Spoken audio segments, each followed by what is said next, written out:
absolutely not what we want to see happening in trade, in fair trade. Um, Unfortunately, I would say combo contracts are not new. The term might be popping up fresh, but it's on one hand just symptomatic of this larger issue of extreme imbalance of power in the Between who industry, and who? between traders and producers. Okay. This episode is proudly brought to you by Mapper Forward's workshop. It's time to become a coffee consultant. Learn how to diversify your revenue streams and create freedom from your day job while saying goodbye to that alarm clock forever by becoming a consultant within the coffee industry or directly to consumers who have shifted towards home brewing and home roasting. Protect your income from challenging times in the coffee value chain by taking this course today. Go to mapperforward.coffee/workshops or click the link in the show notes for details. Welcome to the Daily Coffee Pro by Mapper Forward, friends. I'm your host, Lee Safar, and this is episode 4 of a 5-part series. We're talking with Monika Firl from Fairtrade International. And Monika, combo contracts. Here we go, folks. So when this first came on my radar sometime, probably the end of 2023. We're recording this in August 2024. And I heard this term combo contracts and I was like, I don't quite understand this. Yeah. And then Sara Morocchi, shout out to Sara, came on the podcast and helped all of us understand really like what they were. And we started to kind of question like, hold on, this doesn't quite sound like it's proper trade. So anyway, tell us what combo contracts are, because there's a direct relationship between combo contracts and the accusations that are made around Fairtrade's involvement in combo contracts. Over to you. Okay, absolutely. So combo contract in essence is when a trader is coming in and saying, okay, I will buy a contract fair trade under, all the rules that are stated, but I also want you now to sell me 3 or 4 extra 5 containers at these terms. And so of course, like, that is not something that we endorse. In fact, in the trader standard itself, it's specifically referenced to this, because the term combo contract is fairly new and it's being used now in the standards, saying this is not the spirit of fair trade. And this is not what we, absolutely not what we want to see happening in trade, in fair trade. Unfortunately, I would say combo contracts are not new. The term might be popping up fresh, but it's on one hand just symptomatic of this larger issue of extreme imbalance of power in the between industry. Who and who? Between traders and producers. Okay. So, like, as I mentioned in earlier episodes, I've been working in coffee for quite some time. The first time I came across what's now called a combo contract was probably in around 1996. When I was working with these first generation coffee cooperatives in Mexico. And we had, one of the early adopters of, fair trade. And they came in and saying, okay, well, I'll take a container load of fair trade, but I want you to sell us 3 containers at this price. And it's like, at the time you're kind of like, okay, well, this is new. And maybe it's still sinking in that, the idea of fair trade is that we want to actually make trade fair. But because this doesn't seem very fair. Yeah. And on the other hand, it's like the market for fair trade is just developing. So, there might just be buying because they want to sell in that container into a particular niche, but they've got these other trader or these other commercial connections that will be, wanting to buy it, their old style. And it's that, like, not clarifying the intentions and also being able to really push of like, well, is that seriously the best you can do? Right. It creates this gray zone. And the big challenge is that, producers, they're working so hard to improve their productivity. Now they've got these, exporting cooperatives, that they're members of. And, so they're trying to sell as much as possible out there. So they're, bringing all this coffee in. The last thing they want to do is sit on that coffee until next year.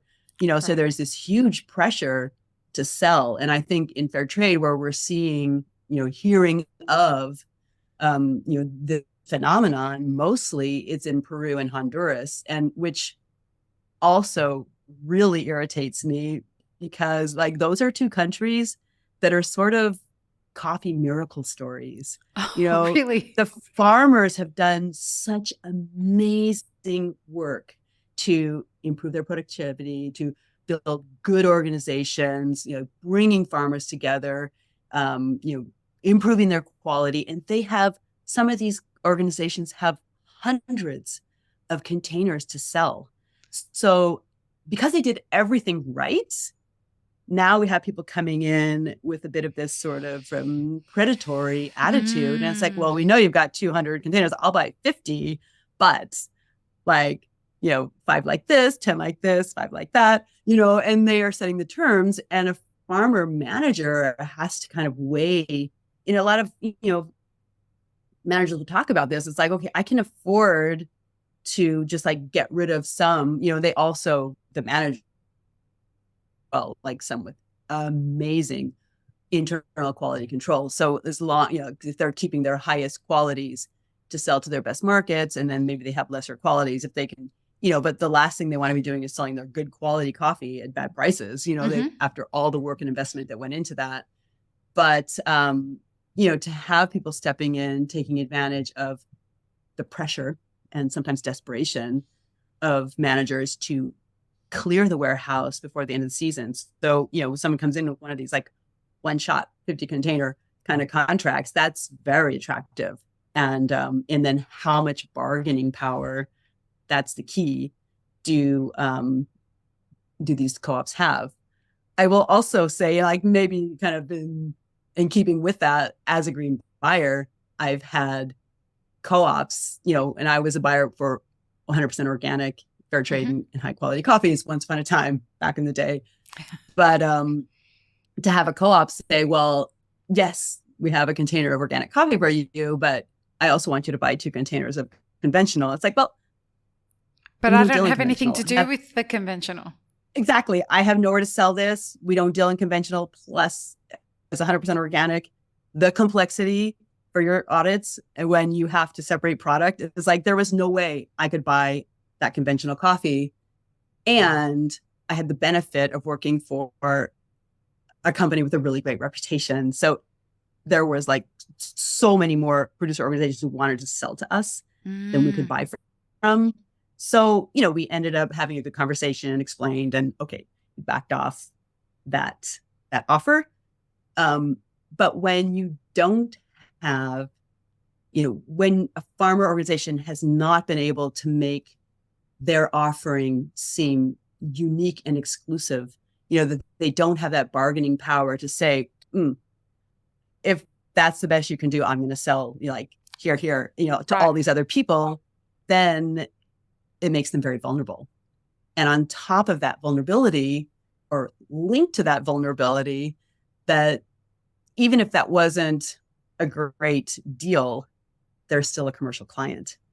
So they're very often very reluctant to denounce a trading practice that is, I think, very unfortunate, because there are still contracts that they want to be signing with that same company. Right. So it makes it difficult for fair trade to, and we, oh my God, we have these conversations. They're like, what can we do? Unfair trade practice, combos, but the inspectors go in looking at fair trade transactions. They don't go in looking at everything that's happened in the co-op or the region. Why? So why can't they go into a co-op and say, we're talk to us about the combo contracts and talk to us about why often doesn't the somebody co-ops- why can't often they the lose co-ops- their certification or access to the program if they do combo contracts? No, they should not be like farmer groups should not be losing their certification because of contract. What I wish, and I think what Fairtrade can and should do, again, we need to get complaints about companies, which is not always so simple because, as I mentioned, these are still clients and they don't necessarily want to denounce. But, if to change the language and not just, like this practice is not in the spirit of fair trade, but that there are, what are the consequences, and not put the pressure on the producer organization. But it's so like the producers don't necessarily want to talk to and also the auditors, they already have a list this long. They've got 175 things they need to be looking at. They can't also be going into the psyche of every buyer and try and sort of tease out the information from the producer organization and build a case that we can bring to a client. It's just more complicated. I feel like, if we could shift this mindset of, not extractive, but rather collaborative contracting, and that, how can we create a race to the top of, and I know there are some roasters who, like, so many people are bragging, you're not bragging, but like proud of being able to get great coffee for a low price. But there are a number of traders and roasters out there who are posting, like, no, I'm paying more. And like, there's this bidding war up, which I think is great. I think there's also some really interesting work in the industry focusing on, greater transparency in the industry. So I think, like, what we need to do is, and we are in connection with them, we're in contact with them, we know them well, but how can we work more closely together to try and shine and discuss openly, like, this is a short-term practice that is taking us nowhere. It's, it's like, how can we, like, really make that a cultural dissuasion towards, like this kind of, like, hard bargaining. And, and I think a lot of people in trade in general, it's like a medal of honor to know you're a hard bargainer. But it's, it's like, it's a mind shift. And the fact that you can get away with it is what makes this whole topic so challenging. But it's not a blind spot. Trust me, it is not a blind spot in fair trade. It is something that, we grapple with and try and figure, like, want to come up with solutions that do no harm as well. Yeah. Like, we don't want to be pulling clients away from producer organizations who still see a benefit of developing a relationship with that company, so it's tricky. It's just because tricky. It seems to undermine the whole point of fair trade. If I'm understanding the problem correctly, it is a clear effort to find a loophole that gives people access to coffee that is, has a certification, and also gives them an in to balance that out by saying, well, I'm going to buy the other coffee and you're going to reduce the price of that so that I'm paying the same price for all of it when it washes out. Yeah. But I would like to also, like, challenge. I mean, I agree 100%. That is the opposite direction of where we want to go. Exactly. But, we have a name for this phenomenon now, and we have examples of people sitting at the table and, like, openly talking about, okay, I want 10 container, like, I want the contracts looking different. But at the same time, walk into a successful fair trade producer organization's warehouse and you have the signs of 6 or 8 different initiatives who are doing essentially the same thing. They're taking advantage of an organization that has been supported, like much of the development of those organizations are supported through these fair trade investments from companies who bought fair trade contracts. With that money, farmers are developing infrastructure and skills and service that the entire industry is benefiting from. And so, like, there are many companies, they don't buy any containers fair trade. They just go in and say, like, I will buy this much coffee and I will offer you this, and it's not always matching a fair trade price, but it's sort of like the combo issue without the symbolic fair trade containers included in it. You know what I'm saying? Yeah, 100%. There's something I want to ask you here. When I went out on LinkedIn and said, hey, I'm having this conversation with Monika from Fairtrade International, what are some of the questions that you guys have around this subject? And a lot of people had questions around this fair trade price. So people wanted to know, like, how did this price get determined? So, yes, you'll see there's a common theme here. It's kind of trying to bring our ideal aligned with reality. Right. But, I mean, myself off the back of a napkin, and I've said this for years, I don't think we should even be able to call a coffee specialty unless you paid $2.50 for it minimum, because we know how much has to go into it and all the investment and all the rest. But, again, going back to the fair trade history, like there was a price that was an improvement on what the market was offering. And because it had tanked, right? The market was very low at the time. Tanked for such a long time. And so the challenge, again, it's like, okay, we want to try and do something different, but we also want people to come along with us. Right. So like to step up and say, okay, $3, that's our new price. Because no. I would love to see farmers earning that on a daily basis. But we all.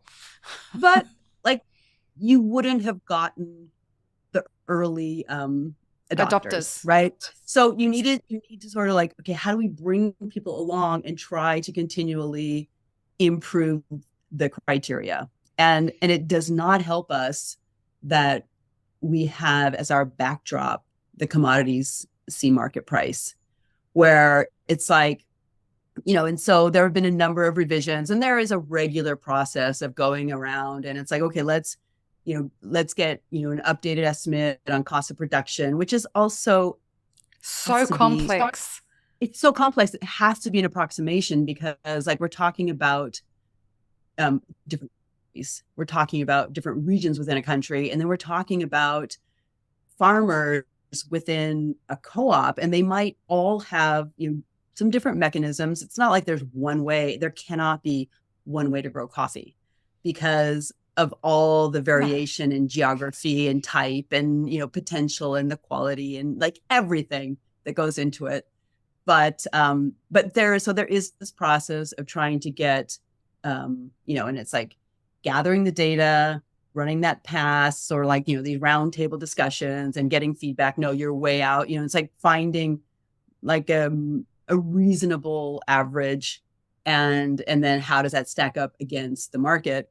And so, when the market goes really high, people think, okay, this is a good opportunity for us to introduce an improvement on the price because we need it. And, but like, and I would say it's like the ultimate price of coffee is certainly less relevant than the difference between what you're asking to get and what someone can get someplace else. So like if market price crashes and you're saying, but the actual price is $2.50, people are like, you're crazy. I can get it for 75 cents, and, but if the market, as we see now, it's like what, 240 today, 247. If it closed at 230. And so everyone is scrambling to find the financing to pay that price. It's what's so frustrating. It's like, wait, this crazy speculative market like seesaw that we're on like people will jump to meet that price when the market goes up. But if a farmer tells you, I'm hungry, I can't make it at this price, like that's not enough. Like that's not good enough. No, but I can go and sell it somewhere else. I can go buy it somewhere else. Again, it's like we're working with broken tools. Yeah. We're pretending like these are sort of like natural laws that dictate our lives and seem unwilling, especially that this is a commodity. Okay, like specialty coffee industry, I've been close to that for close to 30 years, and we work 24/7 to show how different we are from commodity coffee. Like that's what we do. We're different. We're like, we're aspiring. It's quality, it's relationship, it's, it's all these things, except price. Price, we're beholden to this crazy mechanism. And it's like, why don't we just say no? Like, why don't we just say like why can't we move towards what is the value of this product? Which is why I really appreciate this survey that the SCA put out, and it's like just shifting the language. And I know that action doesn't always immediately follow language, but language definitely drives change, eventual change. And I'm hoping we're headed that way, where it's like, this coffee is worth this much, no matter what a commodity market is saying. And because I've invested in, and I've completely resurrected my ecosystem. I've regenerated my soil. I've bought, I've got new drying patios. I've got top-notch processing equipment. I've, got like humidity controlled warehouses. I've got all these things because you asked for it. Yeah.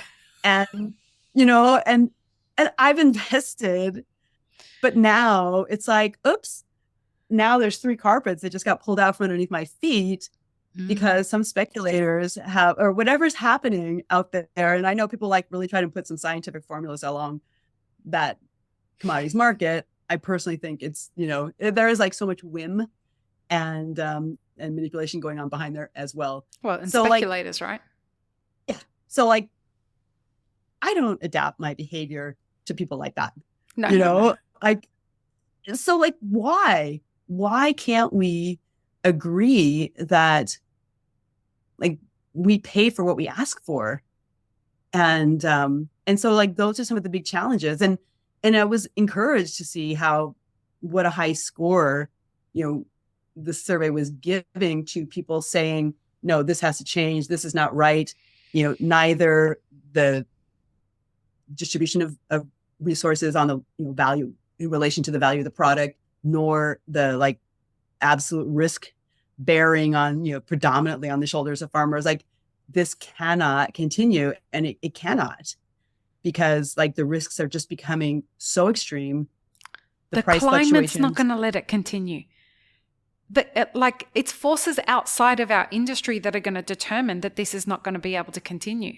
Coffee is going to become a boutique. We're not going to have as much access. People who don't. Go ahead, please. Have you tried some of the ersatz coffees, laboratory coffees, and coffeeless coffee? They're disgusting. It's not a solution. The consumer is not going to do that. For all of these people who are out there saying like, we're going to invest in like fake coffee. Bullshit. Like it's don't call it coffee. It's not call coffee. It a new breakfast beverage, but do not call it coffee. It's like, I don't know why we're calling it coffeeless coffee. It's like, what is that then? It's not coffee. But my point is like people, the reason we're going to start talking more and more and more about regenerative farming on this podcast is because we have conversation. I have conversations on a daily basis. We are putting together a project because of the fact that producers are telling me top 7 countries that produce coffee are in drought, folks. I'm not sure if people understand the ramifications of that in the Right. next 10 years when everyone's predicting that it's going to continue to get hotter and there's going to be less rain. Yeah. Do you get what that means? That Brazil know. has been 120 days with no rain as this goes to air? I don't think that people understand. If there's no rain in September, we've got some major supply issues in 2025-26. Right. Yeah. And I could tell you stories about amazing fair trade farmers who've gotten some great advice from their cooperatives on how to effectively, efficiently, very cost efficiently regenerate their soil. Great. And what a miraculous difference Amazing. makes. Yeah. I've seen this, like my super aha moment in 2012-13 in standing in a farmer's plot in Honduras in the peak of the leaf rust crisis, and you know, going to this guy's farm, and all around him he is surrounded by his neighbors, and it is devastating. You know, it's like skeletons, sticks, and like you've seen it, I'm sure. And here this guy had lush green, the best production I had seen in 20-something 5 years in coffee, all organic. And I'm like he used biochar? He hadn't even used biochar yet, but I'm like, wow, what are you doing? And but biochar also are the package. They're experimenting with it now in this organization as well. But he just starts talking to me about microorganisms, beneficial bacteria, and all this stuff, like his bolstered compost, he's waterlogging coconut husks and using it as mulch. So he's doing everything to keep the life to like regenerate his soil and keep the life, you know, his soil full of life that's making every nutrient so much more available to the plants. So the plants were just thriving, and they had all of this natural defense system built into the plot that was combating the leaf rust that was just like pole vaulting over his fields, or landing in his fields, but the trees were able to defend themselves. And I'm just like, literally, my brain. This is what we need more of. Super high-speed rewind of everything I thought I understood about coffee production. And I've been close to organics for a really long time. I worked with really good agronomists at my side, and no one had talked about beneficial bacteria to me, you know? And so like, and now I see this so widespread. And this is one of the other benefits, like within fair trade, to have these organizations, but then these organizations are connected to each other as well. So like you get something that's working, and it's not like hidden in a corner somewhere, like it's part of the network of knowledge. And I see these like beneficial bacteria fermentation biofarms all over, like the biofabricas all over. And so like these are things that we need to be supporting. And like so like, can I ask you something on that? In contrast, like these, what's that? Go ahead. Can I ask you something on that, if you don't mind? Sure, why not? But with regards to biofarms, Brazil and Colombia are trying to legislate to make them illegal. Yeah. Surprise. Shock horror. Is an organization like Fairtrade able to step in and lobby on behalf of the producers to have conversations with the FNC and with, you know, these kinds of legislators in the government to say to them, this is not a good idea?